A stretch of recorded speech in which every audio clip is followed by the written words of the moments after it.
कृष्णा। तो अभी हम 13वें अध्याय के आगे चालू रखेंगे। 13वें अध्याय में पहले वर्षों के प्रवचन में हमने क्षेत्र और क्षेत्र के बारे में चर्चा की। फिर कल हमने ज्ञान के बारे में चर्चा की और ज्ञेय के बारे में चर्चा थी, वो लगभग पूरी होने का आ गए थे हम, अभी तक पूरी नहीं हुई थी। 13वें अध्याय के हम 17वें श्लोक तक आए थे। 18वां श्लोक हम चर्चा 18 किया था हमने कल चर्चा नहीं 17 हुआ था, तो 18 से हम चालू करते हैं। तो ये जो है 18वां श्लोक जो है ये इस विभाग का अलग आखिरी श्लोक है। 19वें में थोड़ा आता है पर वो उसका अंत है। तो इसमें ज्ञेय के बारे में चर्चा हो रही है। ज्ञेय मतलब जो विषय के बारे में ज्ञान प्राप्त करना है। ज्योतिषामपि तज्ज्योतिस् तमसः परमुच्यते ज्ञानं ज्ञेयं ज्ञानगम्यं हृदि सर्वस्य विष्ठितं ज्योतिषाम अपि तज्ज्योतिस्। तो जो भी ज्योतिमान व्यक्ति है उनमें से जो चीजें हैं, यहाँ पे व्यक्ति का उल्लेख नहीं आया अभी तक कुछ, जो भी चीजें हैं ज्योतिमान उनमें से सबसे अधिक ज्योतिमान वो परम सत्य है। अभी हम देखेंगे इस विभाग में भगवान, क्योंकि उपनिषदों के विषय में चर्चा कर रहे हैं, उसी भाषा में उसी तत्व का चर्चा कर रहे हैं, इसीलिए मैं जैसे बताया था कल, उपनिषदों में माम ये बहुत बार नहीं आता है। माम या भगवान के व्यक्तित्व के बारे में ज्यादा वर्णन नहीं आता है, और पुराणों में आता है, खास करके भागवत पुराण में आता है। तो यहाँ पे वह ज्योतिषाम अपि तज्ज्योतिस्, तो वो जो परम सत्य है वह सब ज्योतिमान चीजों में से सबसे अधिक ज्योतिमान है। और क्या है, तमसः परमुच्यते, कि इस जगत में बहुत सी ज्योतिमान चीजें हैं पर वो भी तमोगुण से प्रभावित हो जाती है। यहाँ पे रोशनी है पर क्या है, ये रोशनी हमेशा के लिए रहने वाला है, अंधकार आ जाएगा, तमोगुण का प्रभाव आ ही जाएगा। पर वो जो अपरम सत्य है तमसः परमुच्यते, वो हमेशा सारे तमोगुण के परे है। और फिर ज्ञानम ज्ञेयम ज्ञानगम्यम, तीन शब्द आते हैं वो एक दूसरे समान ही लग रहे हैं, थोड़ा सा फर्क है। कल हम देख रहे थे ज्ञान ज्ञेय और परिज्ञाता। आपको याद है, तीन चीजें चर्चा कर रही थी। जो व्यक्ति ज्ञान प्राप्त कर रहा है वो ज्ञाता है, जिस चीज के बारे में ज्ञान प्राप्त कर रहे हैं वो ज्ञेय है, और जो उस ज्ञेय से ज्ञाता के पास आ रहा है वो ज्ञान है। तो इसमें अभी तीसरा है ज्ञान गम्यम। गम्य मतलब जो गति है, उद्देश्य है। तो ज्ञान का उद्देश्य क्या है, ज्ञान गम्यम। तो भी हम बोले कि जिस विषय के बारे में हम ज्ञान प्राप्त कर रहे हैं वही उद्देश्य है, इसमें फर्क क्या है। साथ ऐसे नहीं है, अभी कोई विद्यार्थी कॉलेज में पढ़ाई कर रहा है, मान लीजिए इंजीनियरिंग का पढ़ाई कर रहा है वो, तो अभी उसका ज्ञेय जो है वो इंजीनियरिंग का ज्ञान है, पर वास्तव में उसको इंजीनियरिंग के ज्ञान से कोई प्रेम नहीं है। उसको बाद में नौकरी करनी है, पैसा कमाना है और एक अच्छा करियर बनाना है। तो उसका ज्ञान का उद्देश्य इंजीनियरिंग ज्ञान नहीं है। ज्ञान का उद्देश्य क्या है, पैसा कमाना है, नौकरी प्राप्त करना है। मतलब ज्ञान का विषय और ज्ञान का उद्देश्य ये दोनों अलग है। ज्ञान का विषय और ज्ञान का उद्देश्य ये दोनों अलग है। तो पर भगवान के बारे में जो ज्ञान प्राप्त करते हैं वो अलग नहीं है, भगवान ही ज्ञेय है। अभी ये सारा भौतिक जगत क्या है, भगवान की शक्ति है, भगवान की ही सृष्टि है, एक तरह से भगवान ही है, क्योंकि भगवान और उनके शक्ति अभिन्न है। तो जैसे वे पूरी तरह से ज्ञेय हैं। पर हम भगवान के बारे में ज्ञान, इस सृष्टि के बारे में ज्ञान प्राप्त करके जब हम समझते हैं कि ये भगवान ही है, तो उसके बारे में क्या करना है, उनके परे कुछ और नहीं प्राप्त करना है, हमको वही प्राप्त करना है। मतलब परम सत्य के बारे में जब चर्चा होती है तो ज्ञान का विषय और ज्ञान का उद्देश्य दोनों एक ही है। इसलिए प्रभुपाद जी कभी कभी जो लोग पैसा कमाने के लिए भागवत कथा करते हैं, तो वो भले ही भागवत का बहुत अच्छा अध्ययन करेंगे और बहुत भागवत के श्लोक मधुरता से गाएंगे, लीलाओं का भी बहुत भावनात्मक पद से वर्णन करेंगे, तो उनको ज्ञेय भागवत के बारे में है, तो उनका ज्ञान गम्य क्या है, उनका पैसा है। पैसा नहीं होगा तो ख्याति होगा, नाम चाहिए, कि प्रसिद्धि चाहिए। तो पर जो आध्यात्मिक क्षेत्र में क्या है, जो प्रामाणिकता से आध्यात्मिक बनना चाहते हैं, उनके लिए क्या, ज्ञान ज्ञेय और ज्ञान गम्य एक है। और वो क्या है, हृदि सर्वस्य विष्ठितम, वह जो परम सत्य है वो कहीं दूर नहीं है, सबके हृदय में है। अभी अभी तक भगवान ने ये स्पष्ट रूप से नहीं बताया है कि वो परम सत्य क्या है, पर इसके पहले कहीं भगवान ने बताया है। भगवद्गीता में कौन सा श्लोक है जहाँ भगवान बताते हैं कि मैं सबके हृदय में हूँ? हाँ, सर्वस्य चाहम हृदय सन्निविष्टो। तो ये क्या है? सभी तक बाद में आया है। कौन सा श्लोक? 15वें अध्याय का 15वां श्लोक है ये। अभी हम 13वें अध्याय में। अभी तक भगवान ने बताया ये स्पष्ट रूप से, पर एक और श्लोक है जहाँ पे भगवान बताते हैं कि मैं सबके हृदय में हूँ। हाँ, वो भी बाद में आता है। 18:61 है वो, बराबर है। पर इसके पहले कहीं आया है 13वें अध्याय, एक जगह पे आया है। कहाँ है? 10वें अध्याय में। तेषां सतत युक्तानां भजतां प्रीतिपूर्वकं ददामि बुद्धि योगं तं येन मामुपयान्ति ते। इसमें मैं ज्ञान देता हूँ। इसमें ये बताया नहीं कि मैं सबके हृदय में, पर ये वो अगले श्लोक में बताया है।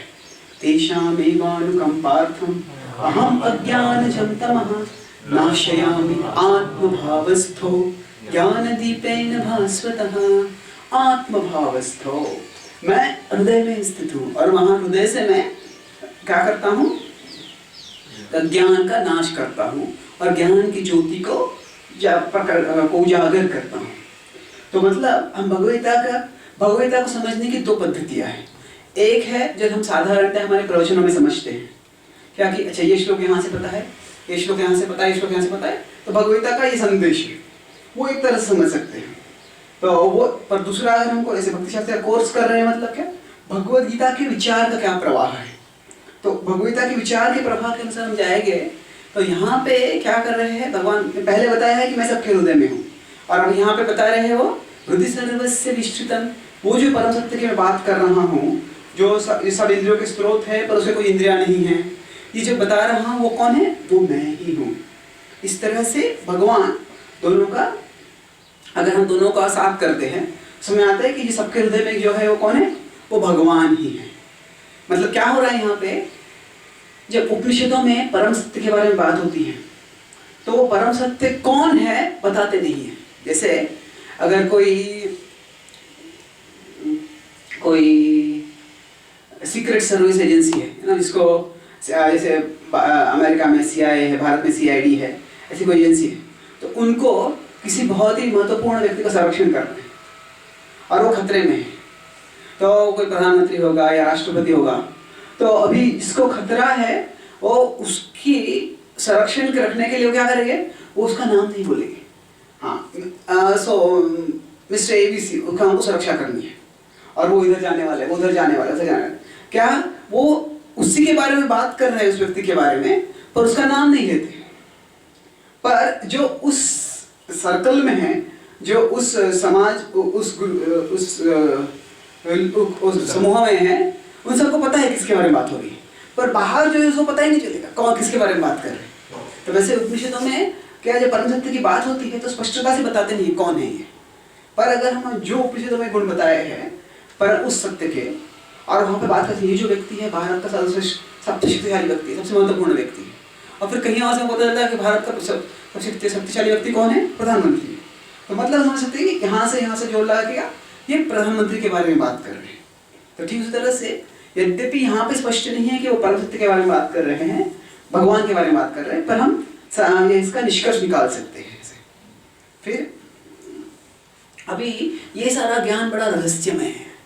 अभी ये ज्ञान को समझने का कैसे, वो अगले श्लोक में भगवान बोलते हैं। इति क्षेत्रं तथा ज्ञानं ज्ञेयं चोक्तं समासतः मद्भक्त एतद्विज्ञाय मद्भावायोपपद्यते।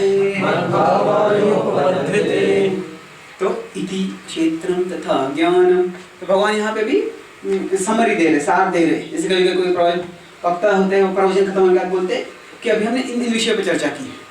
तो अभी हमने क्या चर्चा की? इति क्षेत्रम, क्षेत्र के बारे में चर्चा की है, था ज्ञानम, ज्ञान के बारे में चर्चा की है। क्षेत्र में पहला था, दूसरे से 7वें श्लोक तक।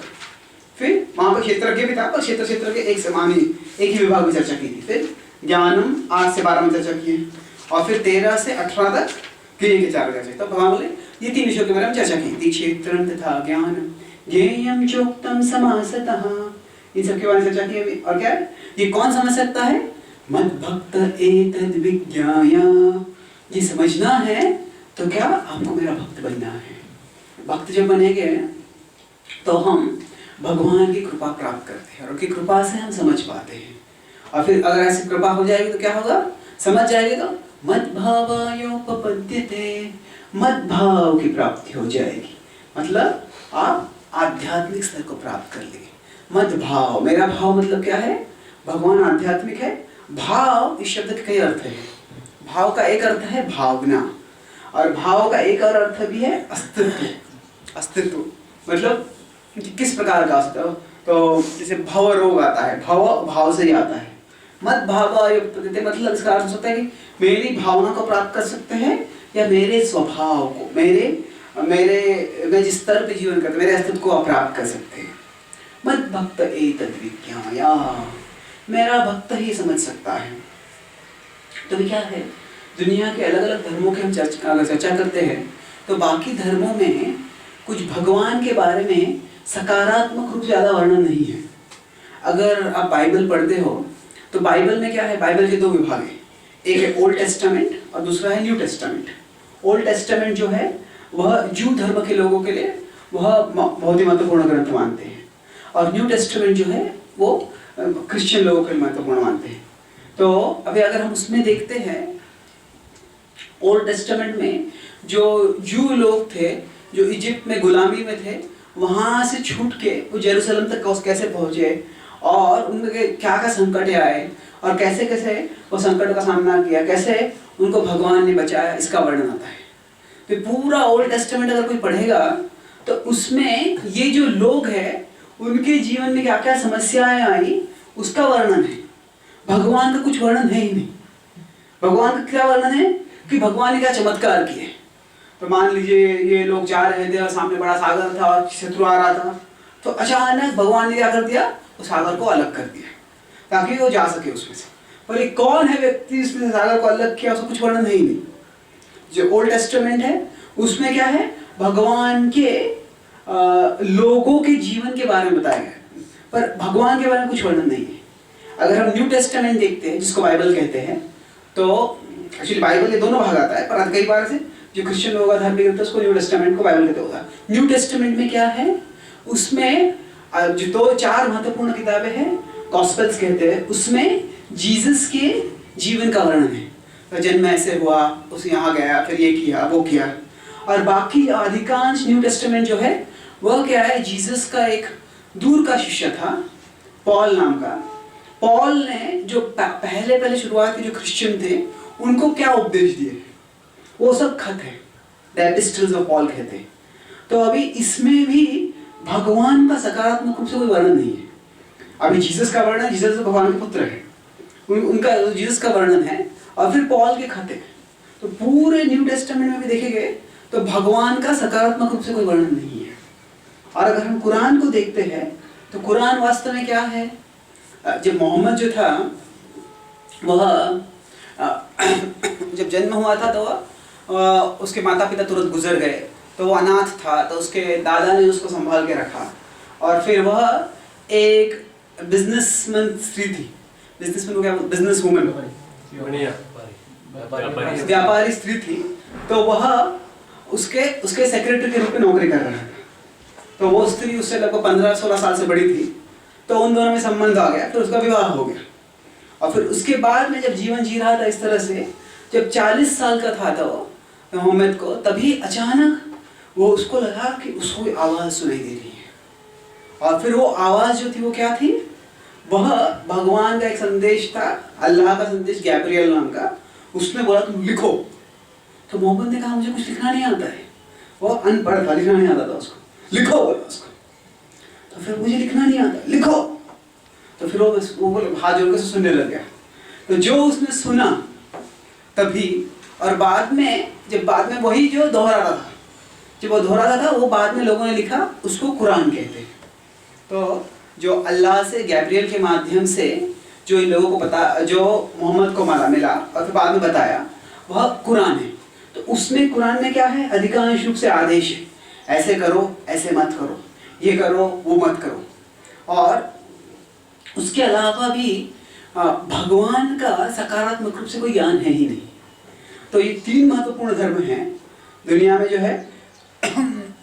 इनमें से भी जो सबसे ज़्यादा लोग हैं क्रिश्चियन है, उसके बाद मुस्लिम है, उसके बाद में हिंदू है, बुद्ध है, और फिर जू है। जू काफ़ी कम संख्या में। अभी बुद्ध धर्म में तो भगवान को मानते ही नहीं है। जब बुद्ध को पूछा गया था कि भगवान के बारे में, भगवान है या नहीं, भगवान के बारे में कुछ बताओ, तो बोले वो भगवान के बारे में विचार मत करो, आप सिर्फ आप पहले अच्छी तरह से जियो, बाद में भगवान के बारे में बात करो।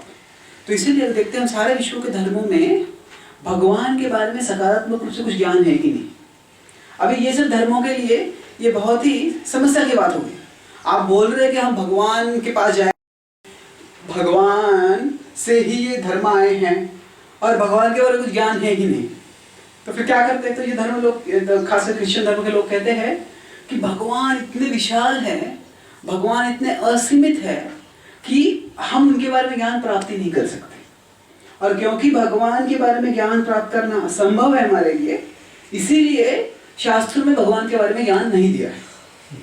इस तरह से वो जो अब उनके धर्मों, उनके शास्त्रों में भगवान के बारे में ज्ञान है नहीं, उसके कमी को वो समझाने का प्रयास करते हैं। तो वास्तव में ये सत्य है कि भगवान असीमित है और हम सीमित हैं, इसीलिए हम भगवान के बारे में ज्ञान प्राप्त नहीं कर सकते।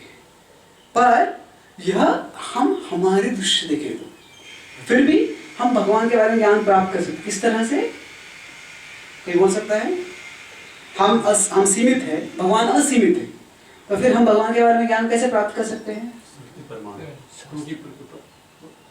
उनकी कृपा से, उनकी कृपा से। सही। तो क्या है, वो हम सीमित के पास कभी शक्ति नहीं हो सकती कि वो असीमित को समझ सके, पर असीमित के पास वो शक्ति है कि वो कुछ भी कर सकता है।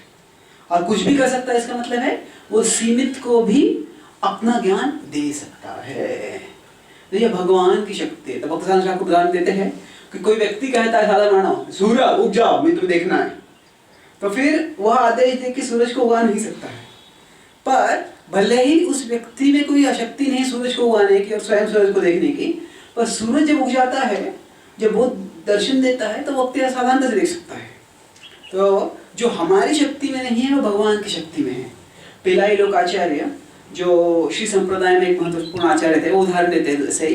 तो एक छोटा बालक है, अगर वो सोचता है कि मुझे हाथी के सिर को छूना है, तो कितना भी प्रयास करेगा वो हाथी के सिर को छू नहीं सकता है।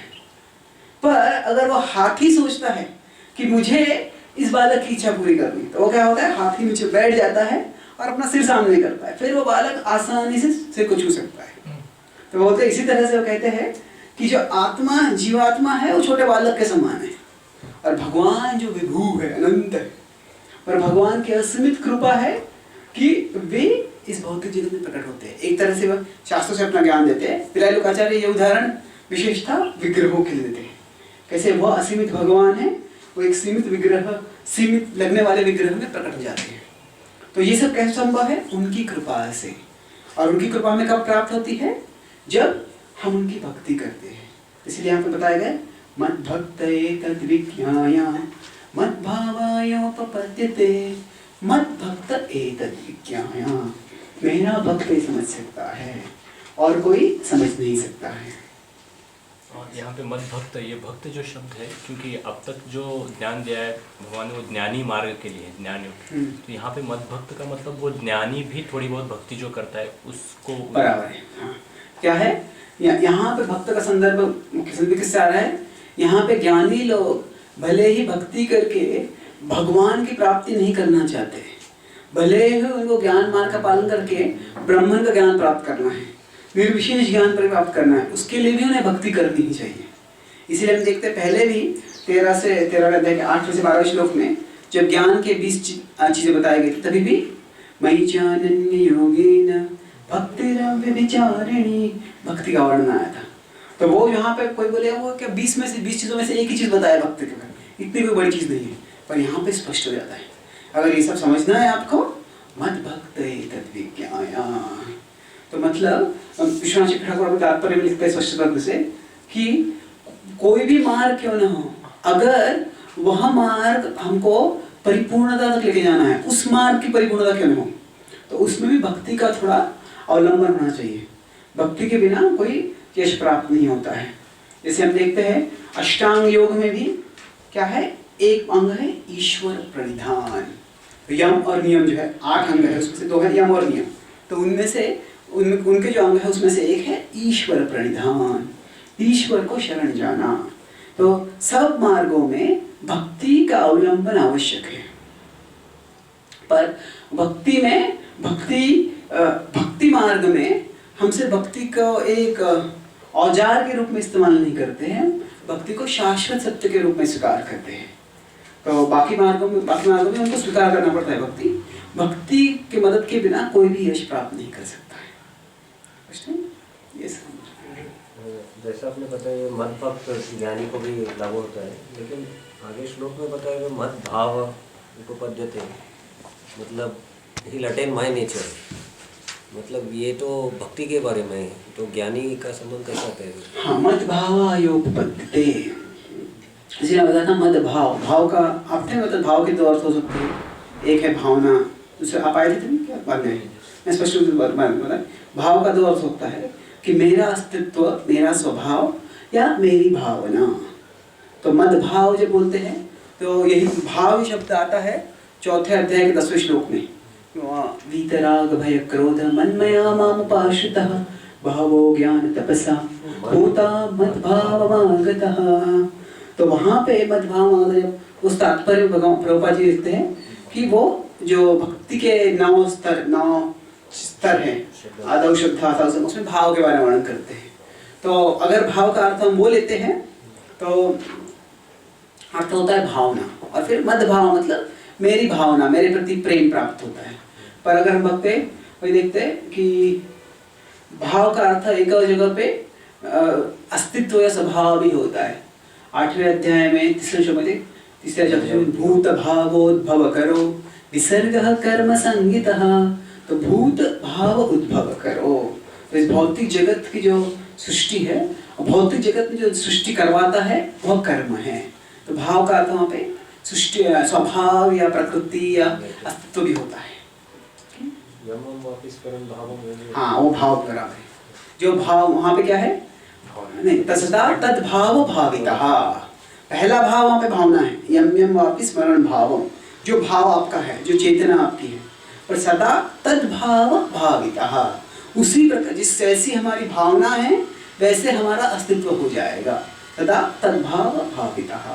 तो वो अच्छा श्लोक है, इसमें दोनों अर्थ आते हैं एक साथ में। तो अभी इसके बाद में भगवान पुरुष और प्रकृति के बारे में चर्चा करें। 20 से लगभग 26-27 तक वे पुरुष और प्रकृति के बारे में चर्चा करते हैं। तो अभी वह प्रकृति के बारे में पहले उसका परिचय करेंगे। प्रकृतिं पुरुषं चैव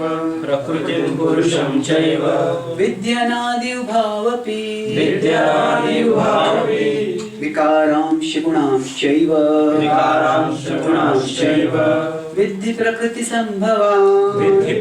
संभवान्।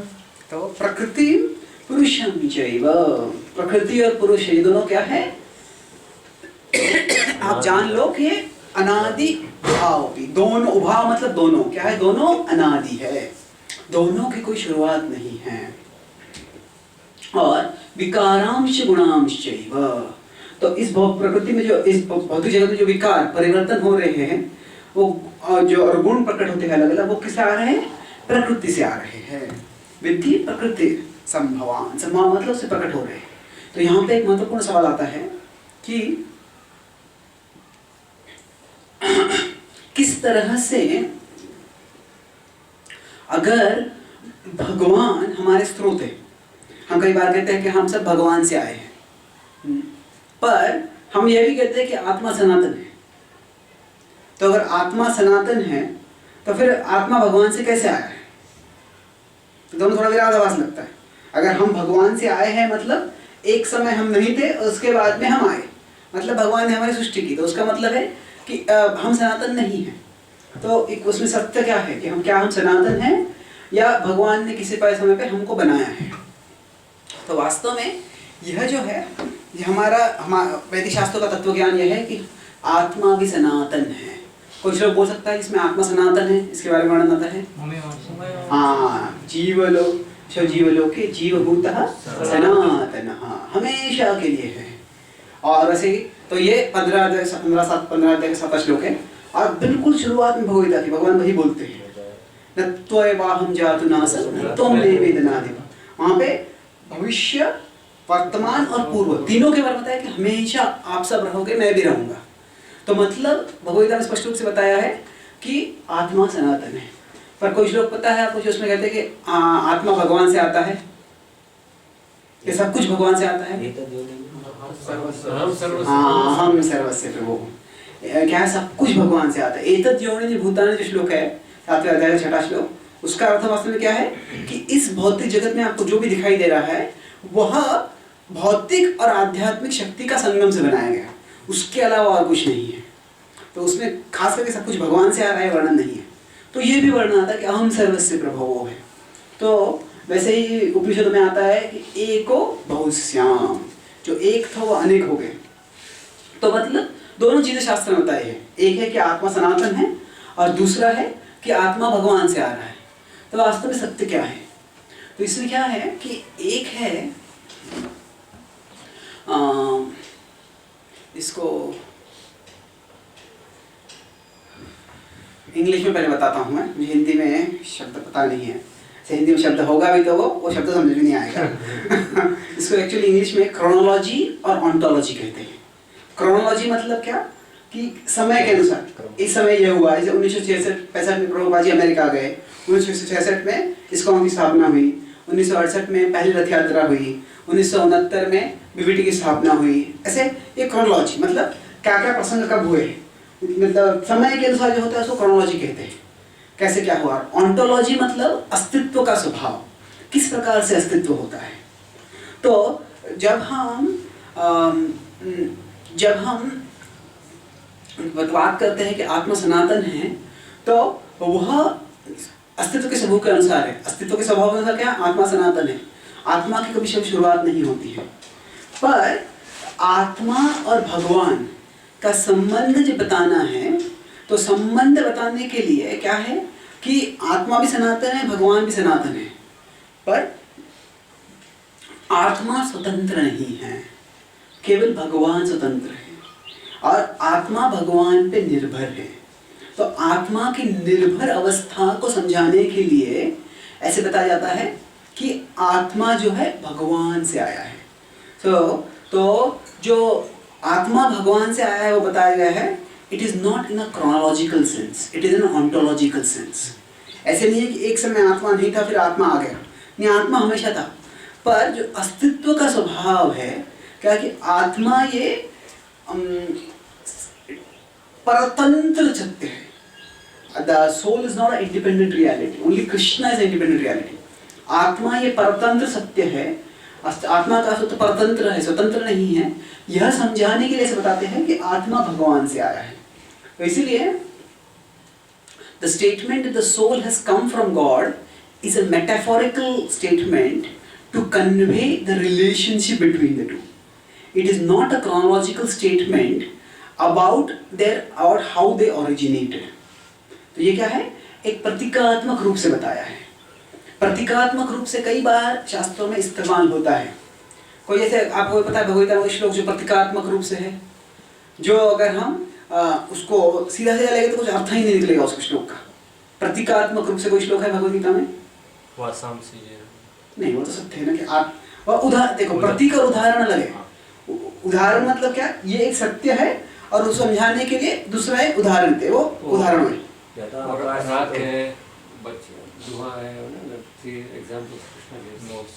वो भी उदाहरण है। देखो उदाहरण मतलब क्या कि एक सत्य है और वो सत्य ही है, पर सत्य को समझाने के लिए कोई और चीज बताई जाती है। पर यहाँ पे सत्य है ही नहीं, वो एक चीज बताई जा रही है कि दूसरा ही कुछ सत्य है वो समझाने के लिए। वो है दूसरे अध्याय का 69वां श्लोक, या निशा सर्वभूतानां तस्यां जागृति संयमी यस्यां जागृति भूतानि सा निशा पश्यतो मुनः। जो साधारण लोगों के लिए रात है वो आध्यात्मिकवादियों के लिए दिन है, और जो आध्यात्मिकवादियों के लिए रात है वो बाकी सब लोगों के लिए दिन है। अब ये रात और दिन तो सूरज के उगने से और सूरज के सोने से होता है, तो फिर सीधा सीधा देखिए तो शब्द का कोई अर्थ है ही नहीं उस श्लोक का। पर अर्थ क्या है, रात मतलब यहाँ पे अर्थ है कि जब कोई कार्य नहीं कर रहा है, जिसमें कोई कार्यहीन हो जाता है व्यक्ति। और दिन मतलब जो कार्यशील होता है उस समय। तो इस श्लोक का अर्थ क्या है कि जो भौतिक चीजें हैं उसमें भौतिकवादी लोग बहुत कार्यशील होते हैं, पर आध्यात्मिक लोग कार्यशील नहीं होते। तो ये प्रतीकात्मक है। उसी तरह से एक और प्रतीकात्मक आता है कि 16वें अध्याय में भगवान बोलते हैं, जब काम क्रोध और लोभ के बारे में बताया 16वें अध्याय के 21वें श्लोक है, त्रिविधम नरकस्येदम द्वारम नाशनमात्मनः। कह रहे हैं कि ये तीन चीजें जो है आत्मा का नाश करते हैं। अभी ये तो शुरुआत में दूसरे अध्याय के 17वें श्लोक में भगवान ने क्या बताया है, अविनाशी तो तद्विद्धि। अविनाशी, आत्मा अविनाशी है। तो यहाँ पे द्वारम नाशनम आत्मा कैसे बताया है कि आत्मा का नाश होता है। तो आत्मा का नाश क्या है, ये प्रतीकात्मक है। मतलब क्या है, आत्मा के आध्यात्मिक प्रवृत्ति का, आत्मा के आध्यात्मिक प्रकृति का नाश होता है। और यही ईशोपनिषद में आता है 3वें श्लोक में, ये के चात्महनो जनः, वे लोग आत्मा को मार डालते हैं। प्रभुपाद जी बोलते हैं किलर्स ऑफ द सोल। तभी यह एक मूलभूत तत्व है कि आत्मा का कोई मार नहीं सकता है। नैनम छिन्नति शस्त्राणि बताया भगवान ने। तो क्या है, ये प्रतीकात्मक है। ठीक इसी तरह से क्या है कि जब हम कहते हैं कि आत्मा भगवान से आता है, वह प्रतीकात्मक है। स्पष्ट है ये? Not to be taken literally. Yes, वो प्रतीकात्मक है।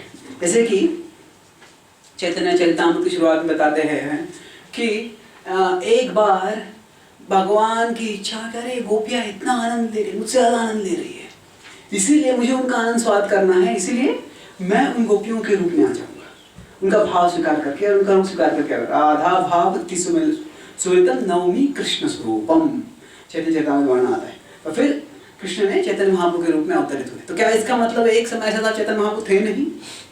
चैतन्य महाप्रभु सनातन है, पर वो भाव का रहस्य समझाने के लिए ऐसा उदाहरण दिया जाता है। तो आध्यात्मिक क्षेत्र में जिसे हम समय कहते हैं, उस प्रकार का समय है, पर समय अलग पद्धति से है हमारे। तो जब इस तरह से बोलते हैं कि ये चीज़ इस चीज़ से आई, तो वो सिर्फ हमारे उनका संबंध समझाने के लिए हमें बताया गया है।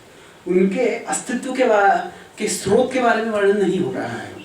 इसलिए यहाँ पे क्या है, भगवान बता रहे हैं कि दोनों अनादि है, प्रकृति और पुरुष दोनों अनादि है, दोनों की कोई शुरुआत नहीं है। और उनमें से यहाँ पे जो भी परिवर्तन हो रहा है, वो परिवर्तन किस में हो रहा है? वो परिवर्तन प्रकृति में हो रहा है। तो अभी प्रकृति में परिवर्तन हो रहा है मतलब क्या? कभी गर्मी होती है, कभी ठंडी होती है, कभी बारिश होती है, कभी सूखा होता है। ये बाह्य रूप से, अंतरंग रूप से कभी हम प्रसन्न होते हैं, कभी जाते हैं, कभी हम हताश हो जाते हैं। ये सब क्या है? प्रकृति में परिवर्तन हो रहे हैं। तो स्थूल शरीर में परिवर्तन हो सकता है या स्थूल या सूक्ष्म शरीर में परिवर्तन हो सकता है। ये सब परिवर्तन कहाँ से हो रहे? प्रकृति संभवान। तो अभी अगले श्लोक में बताया गया ये जो परिवर्तन होते हैं, ये परिवर्तन का और प्रभाव क्या होता है। कार्य कारण कर्तृत्वे हेतु प्रकृतिरुच्यते पुरुष सुख दुःखानां भोक्तृत्वे हेतुरुच्यते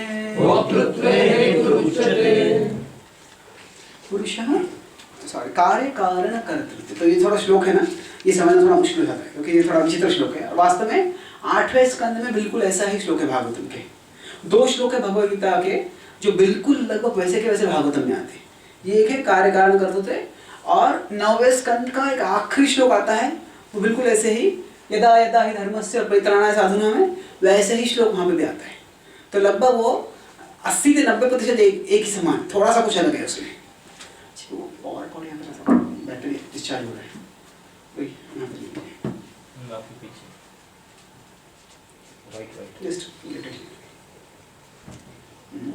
कार्य कारण कर्तृत्वे हेतु प्रकृति उच्यते। तो यहाँ पे क्या बताया जा रहा है कि पहले श्लोक पिछले श्लोक में बताया कि भौतिक जगत में जो भी परिवर्तन हो रहा है वह क्यों हो रहा है? वह प्रकृति के कारण हो रहा है।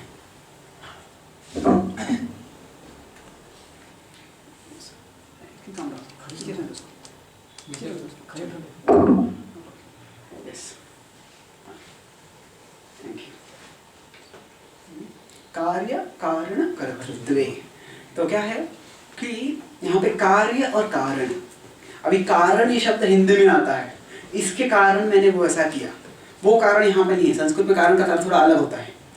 तो यहाँ पे कार्य और कारण का क्या अर्थ है कि प्रभुपाद जी इफेक्ट, कार्य मतलब प्रभाव परिणाम, और कारण मतलब उसका what is it translate, cause, मतलब हिंदी में कारण होता है पर एग्जैक्टली क्या है वो अर्थ उसका देखो।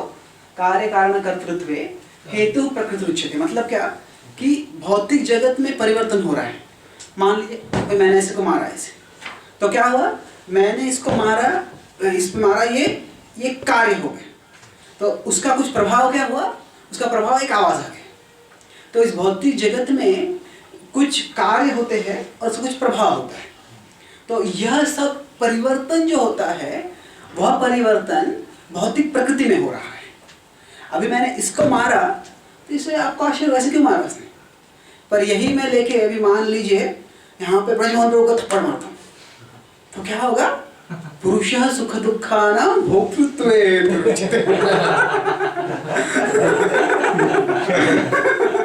तो क्या होता है, तो क्योंकि हमें भोक्तृत्व, भोग करने की इच्छा होती है, हमें कुछ चीजों से आसक्ति है, और क्योंकि उन चीजों से हम आसक्त होने के अगर हमारी भावनाएं उसमें जाती है, इसीलिए उन चीजों को कुछ होता है, तो फिर सुख और दुख होता है। अगर इसको मारेंगे कोई सुख दुख नहीं होगा, पर किसी के गाल में मारेंगे तो बड़ा सुख दुख हो जाएगा। तो क्या हो रहा है, एक तरह से भौतिक विषय वही हो रहा है, एक हाथ जाके किसी और चीज को लग रहा है, पर उसमें बहुत फर्क है। तो जो भौतिक स्तर पर परिवर्तन हो रहे हैं वो प्रकृति के कारण हो रहे हैं, पर उन परिवर्तनों के कारण जो प्रभाव होता है किसी में, वो क्यों है, उसके आसक्ति के अनुसार है। अगर अभी भारत में किसी को बेसबॉल क्या है पता ही नहीं है, जैसे भारत में लोग क्रिकेट के पीछे पागल होते हैं, वैसे अमेरिका में लोग बेसबॉल के पीछे पागल होते हैं। तो अभी बेसबॉल में एक टीम हार गई, दूसरी टीम जीत गई, तो अमेरिका में इतना उसके बारे में सेलिब्रेशन होता है या विलाप होता है। कभी कोई टीम हार जाती है तो क्या लोग इतना गुस्सा, स्टेडियम को जला देते हैं। इतना गुस्सा हो जाते हैं कभी कभी। तो अभी यहाँ पे पिछले साल श्रीलंका, क्या है, श्रीलंका की टीम ने 5 बार कोई टूर्नामेंट के फाइनल में पहुंच गई और 5 बार फाइनल में हार गई। और ये 5वीं बार जब तो श्रीलंका के जो क्रिकेट के लोकप्रिय क्रिकेट के फैंस, और फैंस चहेते, ठीक है, क्रिकेट चहेते, एलिगेंट हिंदी है चहेते। तो क्रिकेट के प्रेमी जो है, क्रिकेट जो फैंस है, तो वो आखिरी जो मैच था जो श्रीलंका में ही हुआ था, वो उसका फाइनल, तो उसमें लग रहा था श्रीलंका जीत जाएगी। और जब वो श्रीलंका हार गई तो वो इतने हताश हो गए कि वहाँ पे 6 क्रिकेट फैंस ने आत्महत्या कर क्या किया। और श्रीलंका क्या इतना अमीर भी देश नहीं है, तो क्या किया है, वो ही स्टेडियम के बाहर कोई पेड़ था, पेड़ पे ये 6 लोगों ने साथ में अपने गले को रस्सी बांध के हम साथ में क्रिकेट देखते गए, साथ में क्रिकेट में दुख करके मृत्यु कर रहे हैं। तो अभी क्या है, अभी क्रिकेट ग्राउंड में जो हो गया उससे हो गया, अभी उसमें इतनी भावनाएं क्यों आ गई। तो अभी क्रिकेट ग्राउंड में जो हुआ ना, किसी ने गेंद डाला, किसी ने उसको बैट से मारा, वो क्या है, कार्य कारण कर्तृत्व हेतु प्रकृति उच्यते, वो भौतिक प्रकृति का परिवर्तन हो रहा है। पर क्या है, पुरुष सुख दुःखानां भोक्तृत्व हेतु उच्यते, जब भोग करने की भावना है तो फिर क्या होता है, किसी का इतना सुख होता है, इतना दुख होता है। तो जब भारत ने 3-4 साल पहले जब वर्ल्ड कप जीता था, बॉम्बे में हुआ था, तो वो पूरे विश्व के इतिहास में वो जो दिन था, वो वर्ल्ड कप जीतने के बाद किसी एक दिन में इतना शराब का सेल दुनिया में कहीं नहीं हुआ।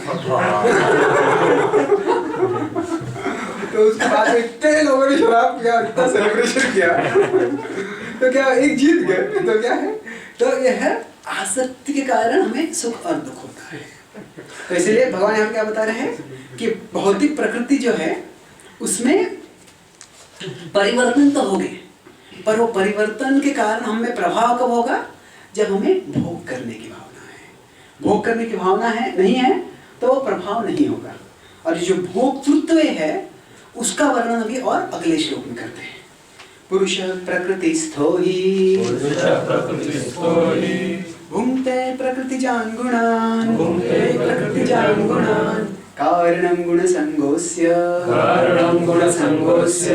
सदसद्योनिजन्मसु तो पुरुषः प्रकृतिस्थो ही, जो पुरुष और प्रकृति जो है ये वास्तव में दोनों बिल्कुल अलग है। पुरुष सचेतन है, प्रकृति जो है अचेतन है, तो उनमें वास्तव में कोई साम्य नहीं है। पर ये पुरुष प्रकृतिस्थो ही, ये पुरुष प्रकृति में क्यों चला जाता है? उसमें भुङ्क्ते प्रकृतिजान् गुणान्, भोग करने की इच्छा के कारण वह उसकी चेतना किस जाती है? प्रकृति में चली जाती है। प्रकृति में कैसे जाती है? भुङ्क्ते प्रकृतिजान् गुणान्, जो प्रकृति से जन्म हुए गुण जन्म हुए हैं। अभी देखिए, कभी आप कोई टीवी देख रहे हैं या अभी कोई कंप्यूटर देख रहे हैं, तो कंप्यूटर में कभी क्या होता है, खराब हो गया तो फिर वो कोई ब्लू स्क्रीन आता है, या अगर आप पहले टीवी देख रहे होते तो और इंटरप्शन आता है, कुछ आता ही नहीं, सॉरी फॉर इंटरप्शन करने आता है, या फिर स्पॉट आता है, कुछ आता ही नहीं वहाँ पे। तो क्या होता है, जब वो स्पॉट्स, जब सिर्फ ऐसे व्हाट स्पॉट्स, सिर्फ ऐसे स्पॉट्स आपको समझता है तो जब ऐसे सब स्पॉट्स आ रहे हैं तो तभी क्या है, उसमें कोई आकर्षण नहीं है। हम अभी वास्तव में हमेशा टीवी पे वो स्पॉट्स ही आते हैं और कुछ आता ही नहीं है पर वो क्या है, वो जो स्पॉट्स आते हैं वो जब अलग अलग रंग के स्पॉट्स आते हैं और अलग अलग पद्धति से आते हैं तो उससे कुछ रूप प्रकट हो जाते हैं, और जब वो रूप प्रकट हो जाते हैं तो उससे कुछ आकर्षण होता है। तो हमेशा क्या हो रहा है, वो सिर्फ स्पॉट्स ही आ रहे हैं, पर जब वो स्पॉट्स किसी रूप में आ जाते हैं तो उसमें आकर्षण होता है। तो भुङ्क्ते प्रकृतिजान् गुणान्, तो सब कुछ प्रकृति ही है, पर जब प्रकृति गुणों के संगम के कारण कुछ अलग अलग रूपों में आती है, अलग अलग रंगों में आ जाती है, अलग अलग गंधों में आ जाती है, तो क्या होते हैं, वो बहुत आकर्षक बन जाते हैं। प्रकृतिजान् गुणान्, और फिर क्या है, कारणं गुणसंगोऽस्य, तो गुण संग, गुण से आसक्त हो गया है व्यक्ति। सद असत योनि जन्मसु, क्योंकि गुणों से आसक्त हो जाता है व्यक्ति, उसके अनुसार भोग करने का प्रयास करता है, तो सद असत योनि, अच्छे योनियों में या बुरे योनियों में जन्म होता है। तो यहाँ पे भगवान, जब अर्जुन ने पूछा कि पुरुष क्या है, प्रकृति क्या है, तो भगवान ने पहले बता दिया कि दोनों अनादि है। पर महत्वपूर्ण सवाल क्या आता है कि ये पुरुष जो है प्रकृति में बंध कैसे गया, तो बोल रहे भोक्तृत्वे, भोग के कारण, भोग करने की जब इच्छा होती है तो उसके कारण वह प्रकृति में जो भी परिवर्तन होता है उससे बहुत प्रभावित हो जाता है, और उससे न केवल तभी सुख दुख होता है पर उससे उसकी मानसिकता भी वैसे विकसित हो जाती है। मतलब अगर व्यक्ति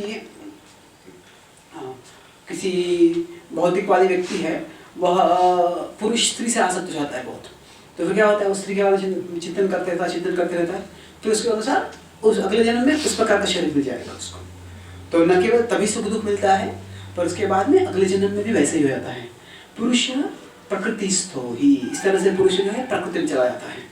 तो अभी हमारे आचार्य कहते हैं कि यह जो वाक्य है, ये जो श्लोक है 13-22, यह संपूर्ण ये अगले 6 अध्यायों का बीज वाक्य है, बीज श्लोक है। ये क्या है कि इस श्लोक से जीवात्मा के भवबंधन के बारे में वर्णन आ रहा है।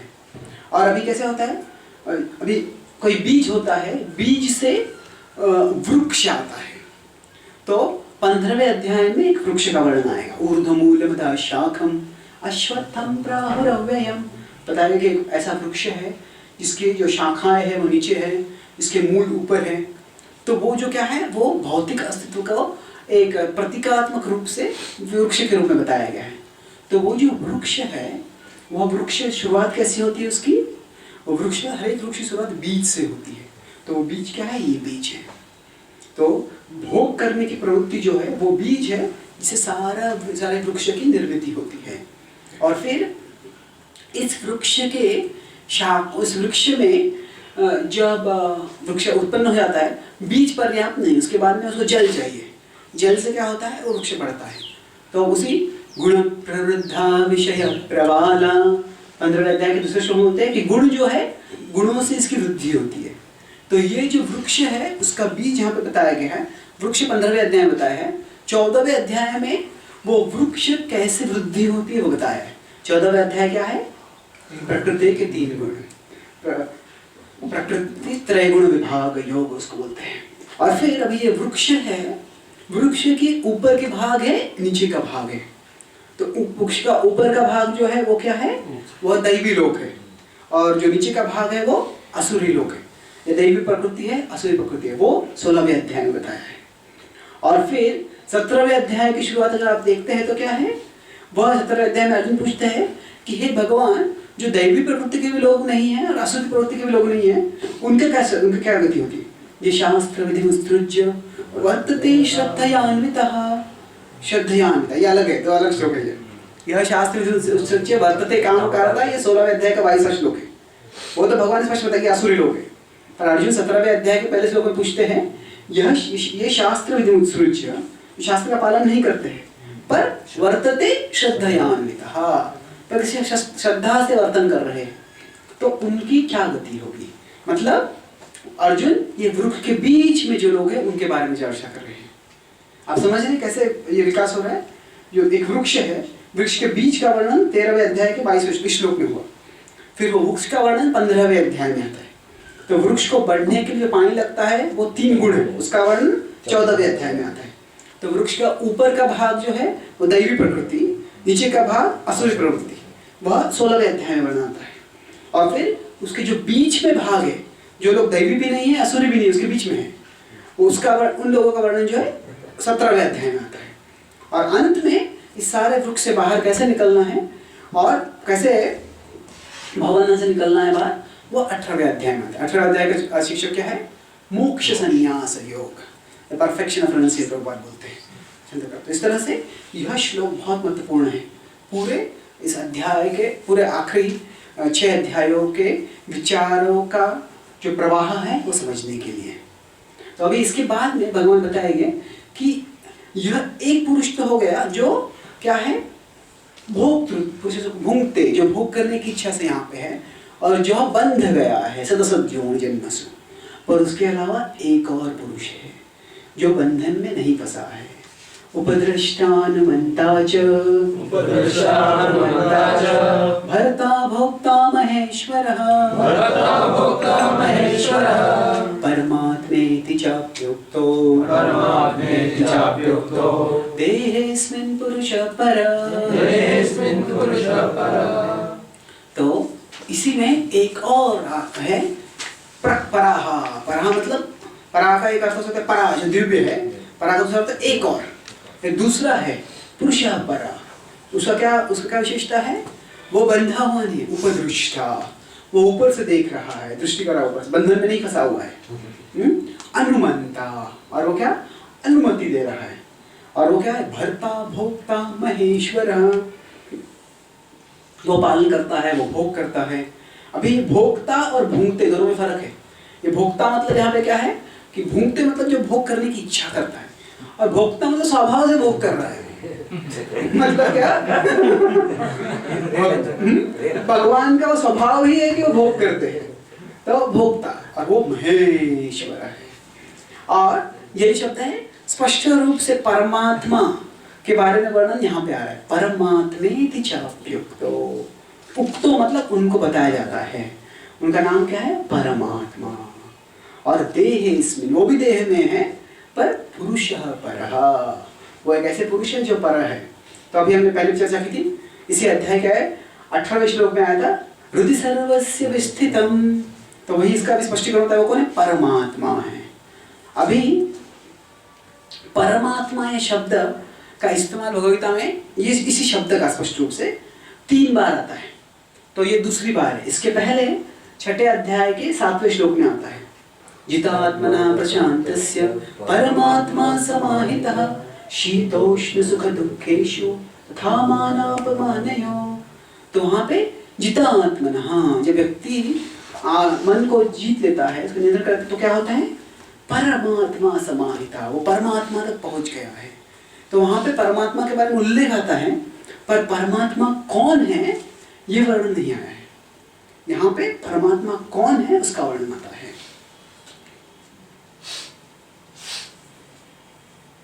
और एक और बार परमात्मा का वर्णन कहाँ आता है? 15वें अध्याय के 17वें श्लोक में। उत्तम पुरुषत्वन्य परमात्मेति उदारता यो लोकत्रयमाविश्य बिभर्त्यव्यय ईश्वर। जो वहाँ पे भी उसी तरह से एक और पुरुष है, वो उत्तम पुरुष है, उसका नाम क्या है? परमात्मा। तो परमात्मा का वर्णन है, मतलब जो शरीर है उसमें क्या है? एक आत्मा है, दूसरा परमात्मा है। कुछ मायावादी लोग बोलते हैं क्या है कि ये वो उपनिषद की, वो आपको सबको उदाहरण पता है, उपमा, कि एक वृक्ष है जिसमें दो पंछी हैं और एक पंछी उसको खा रहा है फलों को। कभी अच्छे फल मिलते तो सुखी होता है, बुरे खट्टे खराब स्वाद के फल होते तो दुखी हो जाता है। और दूसरा जो पंछी है उसे देख रहा है, तो देखने वाला पंछी कौन है? परमात्मा। और खाने वाला पंछी आत्मा है, जीवात्मा है। तो अभी ये जो श्लोक है, उपनिषद में श्लोक कठोपनिषद में श्वेताश्वतरोपनिषद दोनों जगह में आता है ये उपमा।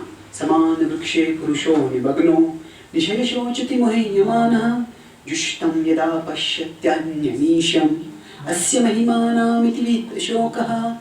तो जुष्टं यदा पश्यत्यन्यमीशम्, अगर ये आत्मा जो है, ये खाने वाला पंछी है, वो सिर्फ अपना सिर मुड़ता है और जो देख रहा है पंछी उसकी ओर देखता है, तो फिर क्या होता है? उसके सारे शोक चले जाएंगे। तो इसमें उपनिषद में इतना ही बताया गया है कि आत्मा को दृष्टि भौतिक जगत से वो दूसरे आप भगवान की ओर ले जाइए, परम सत्य की ओर ले जाइए। तो मायावादी क्या बोलते हैं इस श्लोकों को, इसी श्लोक में बताया नहीं है पर उसको लेते हैं कि जब ये पंछी दूसरे पंछी की ओर देखता है, दोनों पंछी एक दूसरे के पास आते हैं, दोनों एक हो जाते हैं। वास्तव में ऐसे ही बताया नहीं है, देखिए बताया कि ये दूसरे पंछी की ओर देखता है तो क्या होगा? सारे मोह से मुक्त हो जाएगा। पर हम देखते हैं कि भगवान जी बताते हैं कि उनका अस्तित्व शाश्वत है, जैसे 15वें अध्याय के 7वें श्लोक में बताते हैं शाश्वत है। उत्तम पुरुषत्वन्य। तो अभी ये सवाल आएगा कि ठीक है कि जो आत्मा भी फंस गया है प्रकृति में, अभी आत्मा और परमात्मा जो है उसके फंसे हुए नहीं, वो तो परे है। तो आत्मा जो फंस गया है प्रकृति में, उससे बाहर कैसे निकलेगा? तो उसका वर्णन अभी अगले 3 श्लोकों में आएगा। तो अभी तो सबसे पहले भगवान बताएगा कि अभी मैंने जो बताया है वह ज्ञान क्या है, उसका सार देंगे पहले। येनं वेत्ति पुरुषं प्रकृतिं च गुणैः सह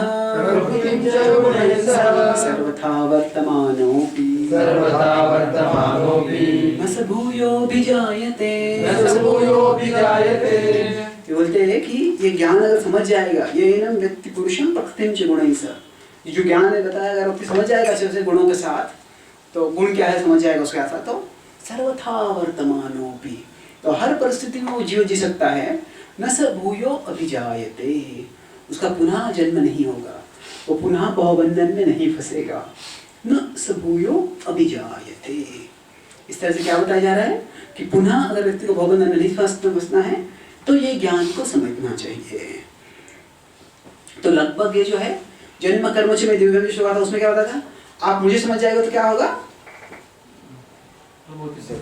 हाँ, सिर्फ भौतिक संसार में वापस नहीं आएंगे, उसके साथ क्या होगा? आप मेरे पास आओगे। तो ये क्या है? 2 चीजें हैं। अगर हम देखेंगे अगर हम भौतिक आत्मा के ज्ञान को समझ जाएंगे तो भवबंधन से निकल सकते हैं, पर सिर्फ आत्मा को समझने से हम भगवत धाम नहीं प्राप्त हो सकते। भगवत धाम आत्मज्ञान से हम मुक्ति प्राप्त कर सकते हैं, पर भगवत ज्ञान से ही हम भगवत धाम प्राप्त कर सकते हैं। हम देखते ये जो भेद है 10वें अध्याय के 3 और 7वें श्लोक में आता है। 3 श्लोक में बताते हैं यो मामजमनादिं च वेत्ति लोकमहेश्वरम् असम्मूढ़ समर्थेषु सर्वपापै प्रमुच्यते। गुड। तो क्या है? अगर व्यक्ति समझ जाता है माम अजमनादिं च, मुझे समझ जाएगा तो क्या होगा? एक है कि वो पापों से मुक्त हो जाएगा, पर उसका ही अगला भाग जो है वो वहाँ पे 7वें श्लोक में बोलते हैं भगवान कि सो विकल्पेन योगेन युज्यते नात्र संशयः, कि अगर आप समझ जाएंगे तो न केवल आप पापों से मुक्त हो जाओगे पर आप मेरी भक्ति में लग जाओगे। तो दोनों हमको चाहिए। हमको सिर्फ क्या है कि कैसे हमको सिर्फ बीमारी से ठीक नहीं होना है, बीमारी से ठीक होना अच्छी बात है, पर बीमारी से ठीक होने के बाद हमको हमारा सेहत जो है, स्वास्थ्य है, वो पुनः प्राप्त भी करना है। क्या होता है, कभी किसी को बहुत बड़ी बीमारी होती है, अगर किसी को ट्यूबरक्लोसिस वगैरह हो गया है, तो अगर मुझे 4-5-6 साल पहले बड़ा ट्यूबरक्लोसिस हो गया था, 6 महीने हॉस्पिटल में था मैं, 6 महीने कंटिन्यूसली ट्रीटमेंट ले रहा था, और उसके बाद में डॉक्टर ने कहा अभी ट्यूबरक्लोसिस के जो जर्म्स है आपके शरीर से चले गए, तो बीमारी नहीं है। पर बीमारी नहीं है इसका मतलब नहीं कि स्वास्थ्य आ गया आपको। अभी 6 महीने आप आराम कर रहे थे कि आपकी बीमारी चली जाए, पर अभी आपको 2 महीने और आराम करना पड़ेगा तो आपको शक्ति आ जाए। तो दोनों एक ही चीज़ नहीं है, एक है जो नकारात्मक है वो चला जाना है, और दूसरा है सकारात्मक आना। तो आत्मज्ञान से नकारात्मक चला जाएगा। आत्मज्ञान से क्या होगा, अगर मैं समझूंगा कि मैं शरीर नहीं आत्मा हूँ तो भौतिक चीज़ों की भोग करने की इच्छा को मैं छोड़ सकता हूँ। पर आत्मज्ञान से सकारात्मक भगवान की आकर्षण है वो नहीं आएगा। वह आने के लिए दूसरा कुछ करना पड़ेगा, मुझे भगवान की सेवा करनी पड़ेगी। तो दोनों चाहिए हमको। तो यहाँ पे क्या बताया गया है, अगर ये प्रकृति का और पुरुष का समझ जाएंगे तो क्या होगा, न स भूयो विचार्यते, अब भाव बंधन में नहीं आओगे वापस। तो इस तरह से ये ज्ञान कैसे प्राप्त कर सकते हैं, उसके 4 विधियां भगवान बताते हैं, 3 25 श्लोक में और 1 26 श्लोक में। ध्यानेनात्मनि पश्यन्ति केचिदात्मानमात्मना अन्ये सांख्येन योगेन कर्मयोगेन चापरे। तो ध्यानेन आत्मनि पश्यन्ति, कुछ लोग पश्यन्ति देखते हैं, किसी ने ध्यान योग से, ध्यान केचित मतलब कुछ लोग, केचिदात्मानमात्मना, तो वो अपने मन को अंदर लेके ध्यान के मार्ग से देखते हैं। और कुछ अन्य लोग क्या करते हैं, सांख्येन योगेन, सांख्य योग का पालन करते हैं। और फिर कुछ और लोग कर्मयोगेन चापरे, कुछ और लोग हैं कर्मयोग से करते हैं ये। तो इस तरह से भगवान क्या बोल रहे हैं कि ये सब विद्या है, इनमें से भगवान किसी की पुष्टि नहीं कर रहे, बोले हाँ ये सब विद्या है। अगर हम डॉक्टर के पास जाएंगे, डॉक्टर बोले आपको क्या ट्यूबरक्लोसिस आ गया है, तो कुछ लोग ट्यूबरक्लोसिस के लिए होम्योपैथी याद करते हैं, कुछ लोग नेचुरोपैथी करते हैं, कुछ लोग एलोपैथी करते हैं।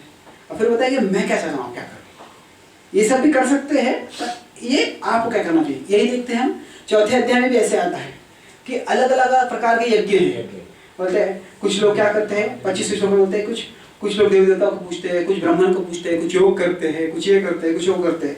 पर भगवान बोलते आपको क्या करना चाहिए, वो 34 श्लोक में बोलते तद्विद्धि प्रणिपातेन परिप्रश्नेन सेवा। आप गुरु के पास जाओ, गुरु आपको बताएंगे क्या करना चाहिए आपको। तो इस तरह से भगवान बोलते हैं ये सब मार्ग है आत्म साक्षात्कार के लिए, पर वो किस मार्ग की पुष्टि करते हैं वो अगले श्लोक में आएगा। अन्ये त्वैवमजानन्तः श्रुत्वान्येभ्य उपासते तेऽपि चातितरन्त्येव मृत्युं श्रुतिपरायणः। तो अन्ये तो एवं अजानन्ता, तो अन्य कुछ और लोग हैं, एवं अजानन्ता ये कुछ जानते नहीं इसके बारे में, श्रुत्वा उस श्रवण करते हैं। अभी श्रवण जो है ये भक्ति का अंग है। श्रुत्वा अन्येभ्य, कुछ और लोगों से श्रवण करते हैं। अब क्या करते हैं, उपासते, उपासना करने लगते, पूजा करने लगते, भक्ति करने लगते। और ते पिचातितरन्त्येव, वो भी अतितरन्त्येव, वो भी चले जाते हैं, किसके पर जाते हैं, मृत्यु के पर जाते हैं। कैसे जाते हैं, श्रुति परायण। हाँ बहुत सुंदर शब्द है ये। कई बार कहते हैं नारायण परायण, नारायण के परायण होना चाहिए। तो इसके बिल्कुल विरुद्ध है नारायण परायण। कहाँ तक पता है, नारायण परा सर्वे न कुतश्चन बिभ्यते। चित्रकेतु महाराज के बारे में बताते हैं, और शिव जी पार्वती बता रहे थे कि इतना बड़ा शाप दिया फिर भी वो विचलित नहीं हुए। तो नारायण परा, नारायण परायण। तो नारायण परायण एक जगह है, पर क्या है भौतिकवादी लोग क्या होते हैं, काम क्रोध परायण। हाँ कहा आता है, 16वें अध्याय में आता है, 12वें श्लोक में।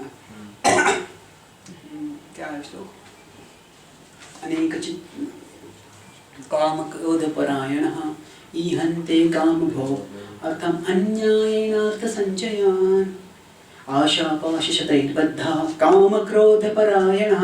16वें अध्याय के 12वें श्लोक में आता है ये काम क्रोध परायण है।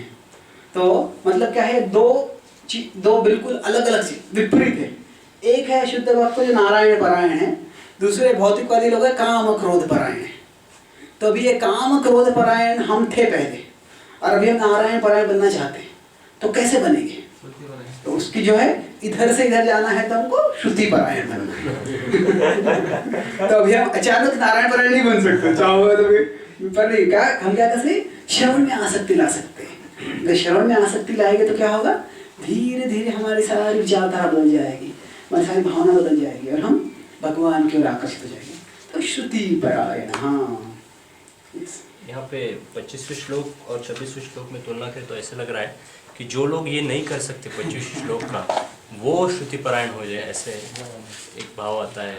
तो श्रुति परायण को कम क्यों लिखा गया है कर्म योग और ज्ञान योग की तुलना से, सांख्य की तुलना?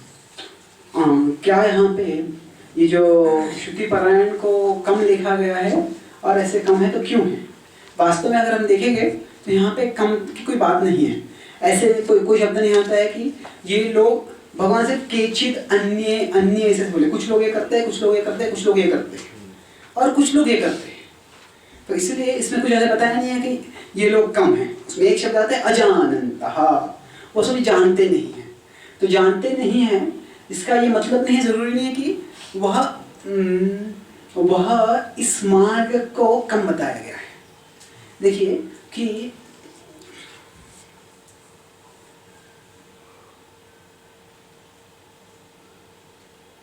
I'll speak in English, then I'll translate it. That a path can be followed by even the less qualified does not make the path less qualified. क्या है?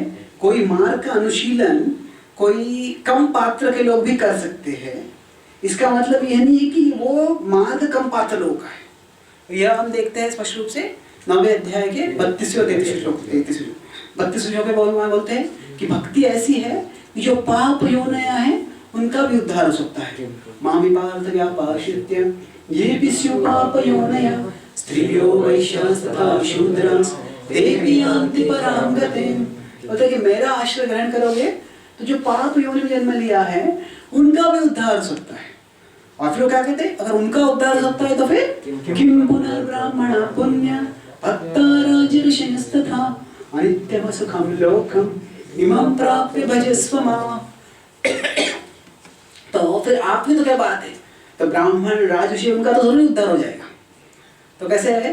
जरूर हो सकता है। ऐसे कैसे? अगर आप जाते हैं किसी डॉक्टर के पास और बोले आप कैंसर हो गया है, कैंसर हो गया, बाप रे डर जाएंगे। स्टेज 3 में कैंसर, अरे बाप रे स्टेज 3 में कैंसर, डर जाएंगे।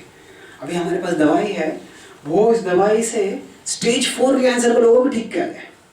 तो स्टेज 4 के लोग ठीक हो गए, मतलब स्टेज 3 के आराम से ठीक हो सकते हैं। आप चिंता मत करो। बताओ वैसे ही क्या है? अगर ये बताते हैं कि जो बिल्कुल अजानता लोग हैं उनका भी उद्धार हो सकता है, तो उसका मतलब ये नहीं है कि वो सिर्फ अनजान लोग जो अज्ञानी लोग हैं उनके लिए है।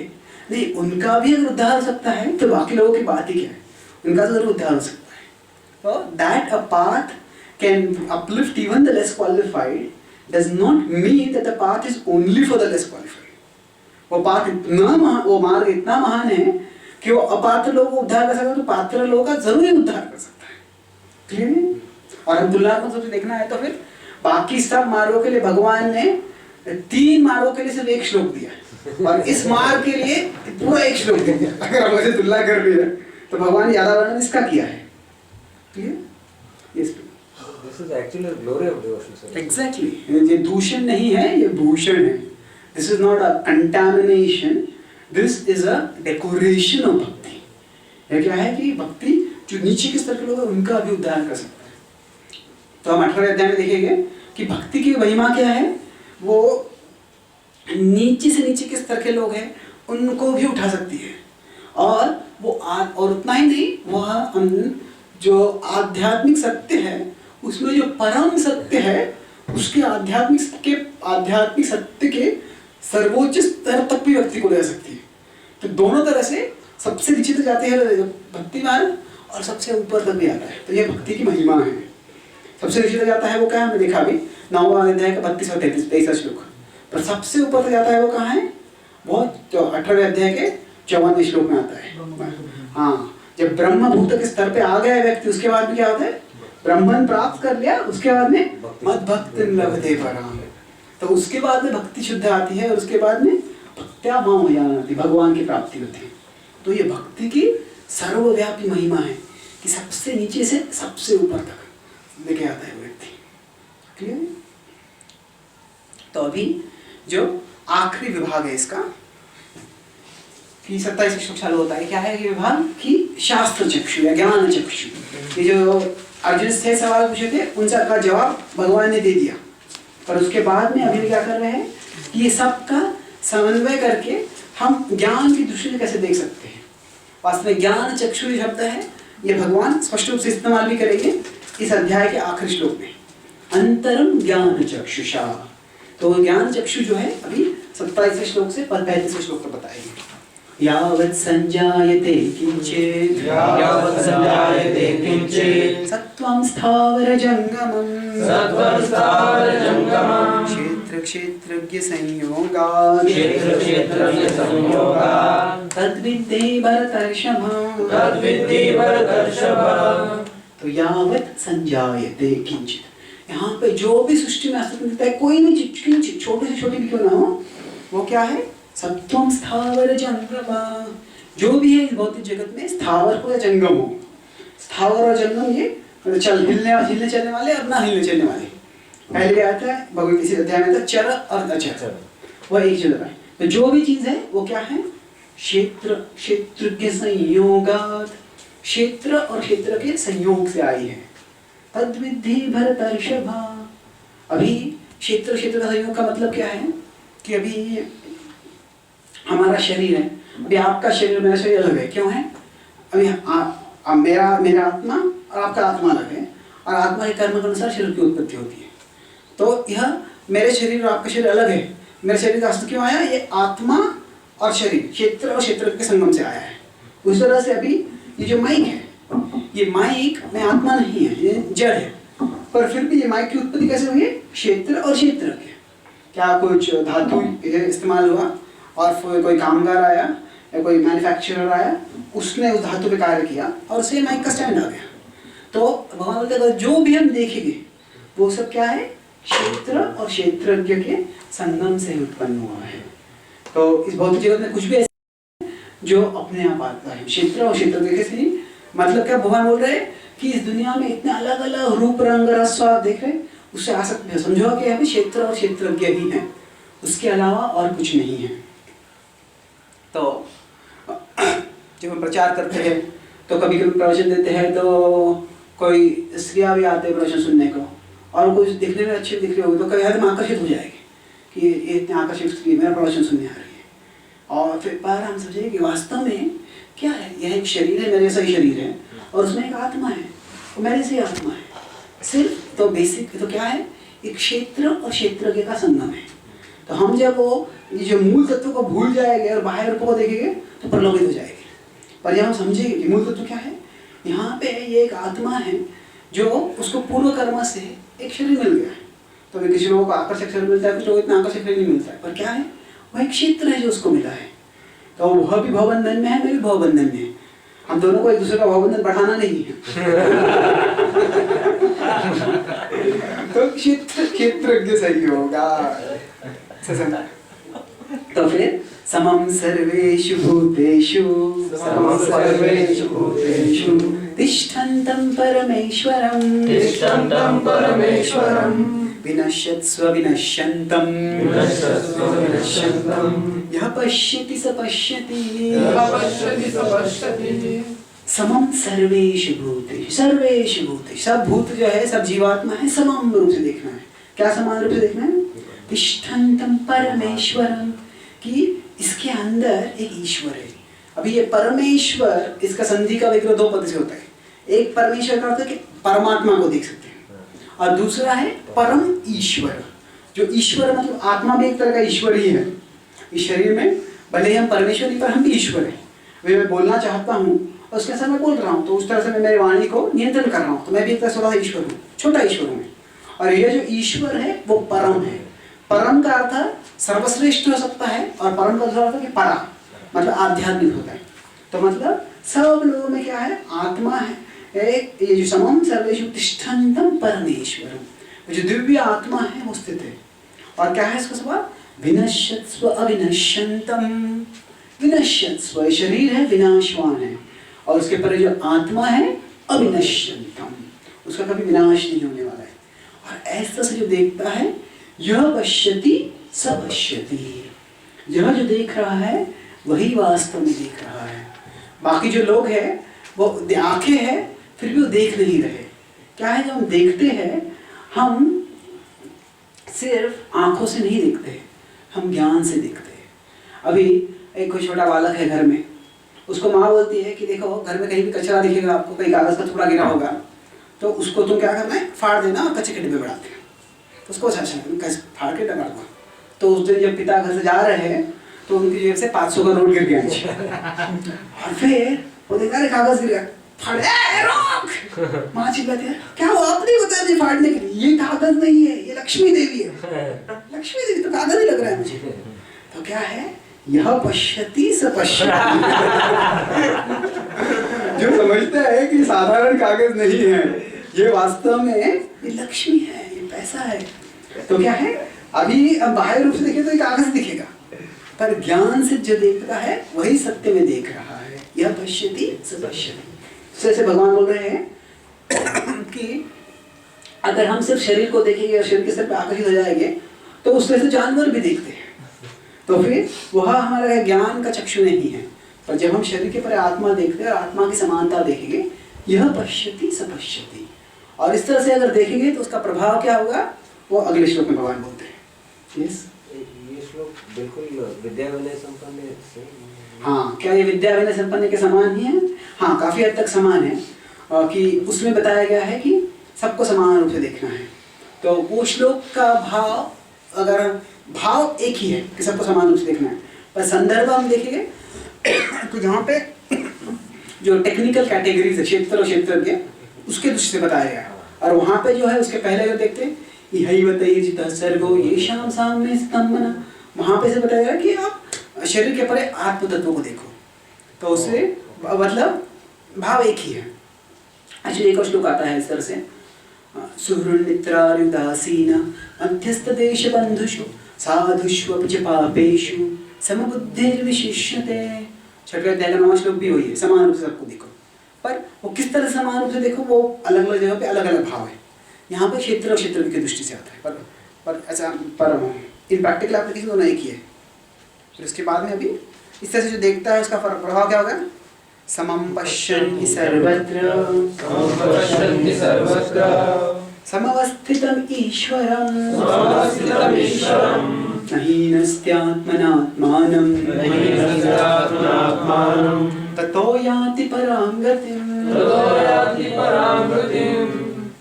समं पश्यन्, समान रूप से देखता है व्यक्ति, सर्वत्र सब जगह पे, क्या समवस्थितम् ईश्वरं, वह देखता है कि सब जगह में, सब लोगों में आत्मा स्थित है।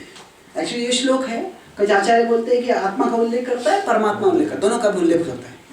देखते कि सब लोगों में वही स्थित आत्मा है, परमात्मा, कुछ भेद नहीं है लोगों में।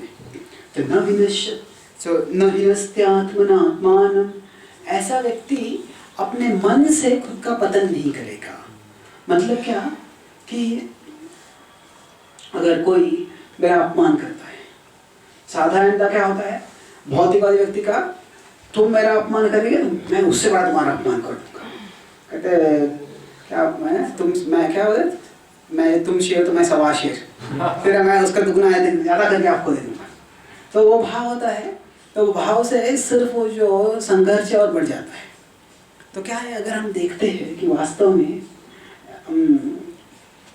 एक वक्त में विजय प्रभु जो हमारे मुस्लिम मिनिस्टर है, बता रहे थे कि वो एक बार अमेरिका में मुस्लिम कर रहे थे और वो एयरपोर्ट में थे, मुस्लिम कर रहे थे। एक निग्रो व्यक्ति था। आजकल के समाज को निग्रो नहीं बोल सकते, उनको बोलना है वो निग्रो से जाति उसको अफ्रीकन अमेरिकन बोलते हैं। ये अफ्रीकन, तो वो आदमी को किताब दिखाया और किताब देखने उसने नाक में धक्का मार दिया और वो नीचे गिर गए और वो सिर घूमने लग गया। मैं उसको किताब दिखाने का प्रयास करा तो सीधा मार दिया। तो अभी क्या है, साधारण इच्छा होती है, मैं तुम मुझे मार सकता हूँ, मैं तुम्हें मार सकता हूँ। तो तभी वो बोले क्या हो, पता नहीं, मुझे श्लोक उपदृष्टानुमन्ता च, तो बोले कि भगवान भी उसके हृदय में है भगवान ने इसको इस तरह से अलाउ किया है, मुझे सहन करना चाहिए। और फिर और वो तुरंत उठ के, और वो व्यक्ति देख रहा था, मैंने वो मार दिया। I just wanted to show you some book, मैं आपको किताब दिखाना चाहता था, मुझे नहीं चाहिए, चिल्ला दिया उसने। पर वो बोल गया और तुमने किताब नहीं लिया, चला गया। पर क्या हुआ, दूसरे 2-3 व्यक्ति थे वो देख रहे थे क्या हो रहा है, कि कोई गिर गया, किसी को मारे, तो लोगों को उत्साह आया था क्या होने वाला है। वो बोले, बाकी लोगों ने देखा कि मैं कितना विनयता से मैं बात की, बोले कि आप इतना विनयता से किताब बात करें, किताब क्या हम जानना चाहते हैं। और बाकी 3 लोगों ने वहाँ पे वो किताब ली है। तो क्या है, जब अगर हम देखते हैं कि वास्तव में भगवान ही सब परिस्थिति में नियंत्रण में है, तो फिर हम उचित पद्धति से उसका प्रतिक्रिया कर सकते हैं। तो इसी तरह से हम मन के द्वारा पतित न हीनस्ते आत्मनात्मानम, जब भगवान का हाथ नहीं देखते हैं तो फिर क्या होता है, हम भौतिक स्तर पर प्रतिक्रिया करते हैं। तो ऐसे कभी हो सकता है कि हमें ऐसे नहीं कि हमेशा कोई आक्रमण करे तो हमें सिर्फ सहन कर लेना है। कभी कभी हमें कोई मंदिर को ध्वस्त करने को आता है तो हमें भी शस्त्र इस्तेमाल करने पड़े तो कर सकते हैं। प्रभुपाद जी ने मायापुर में बताया था कि आप गन्स भी रख सकते हैं, भक्तों को वहाँ पे बंदूक चलाने में प्रशिक्षण चाहिए। तो ऐसे नहीं कि सब जगह पे अहिंसा ही रखना है हमको, पर महत्वपूर्ण क्या है कि जो उचित कार्य है वो उचित कार्य करना चाहिए। और क्या उचित है अलग अलग होता है, पर अगर हम भगवान नियंत्रक है देखते हैं तो फिर नहीं नस्ति आत्मनात्मानम नहीं नस्ति, ठीक, हमारे आत्मा से उसका ये हमारा पतन नहीं होगा। ततो याति पराम गतिम। तो और मायापुर मंदिर जो था तभी कुछ वहाँ पे जो गुंडे आ गए थे, कुछ मिनिस्टर आए थे, वो विग्रहों को उद्ध्वस्त करने वाले थे। तभी भक्ति राघव महाराज थे वहाँ पे, और भक्ति राघव महाराज जो थे ना, उनको पहले से पोलियो था, अभी भी वो तो कैसे के चलते। तो वो सब लोग ग्रंथ दिखा के आ रहे थे। तो क्या हुआ, वो जब उन्होंने देखा कि विग्रहों पे आक्रमण करने लगे तो वो अपने क्रचेस को लेके आ गए और उनके जो उससे उनको आक्रमण करने लगे। तो अभी वो ये देख के कि ये व्यक्ति तो चल नहीं सकता फिर भी ये आक्रमण करने आ गए, तो वो आश्चर्यचकित हो गए और उनके हाथ में कुछ हैंड ग्रेनेड थे, तो ग्रेनेड उनको फेंक दिए। तो क्या हो गया, तो उनका जो पैर पहले से पोलियो से खराब था, वो पैर पे ग्रेनेड लग गया और वो पैर पूरा विस्फोट हो गया। तो फिर उसके बाद में वो बेहोश हो गए, वो बहुत बड़ा हादसा हो गया। पर बाद में जब उनको पूछा गया, उनका इंटरव्यू बैक टू वर्ल्ड में उनका इंटरव्यू आया था, तभी बताया था कि वास्तव में कि ये जो मेरा पहले पैर था वो पहले से ही पूर्व जन्म के पापों से वह खराब था, और जो खराब पैर भगवान की सेवा में त्याग करने का मौका मिल गया मुझे, ये मेरा भाग्य है। और उससे कम से कम विग्रहों पे आक्रमण तो नहीं हुआ। तो क्या हो गया, वो विस्फोट हो गया, तो वो लोग भी डर गए, पुलिस वगैरह आई तो चले भाग गए वहाँ से। तो क्या है, यहाँ पे भक्त कुछ भी त्याग करने के लिए तैयार हो सकते हैं। तो क्या है, न हीनस्ति आत्मनात्मानम, हम इस तरह से उचित कार्य कर सकते हैं जिससे कि हम बंधन में नहीं फंसेंगे पर बंधन से बाहर निकलेंगे। तो ये जो ज्ञान चक्षु है इसके बारे में हम और चर्चा आगे कल करेंगे। बहुत बहुत धन्यवाद। श्रीमद् भगवद गीता की जय, श्री प्रभुपाद की।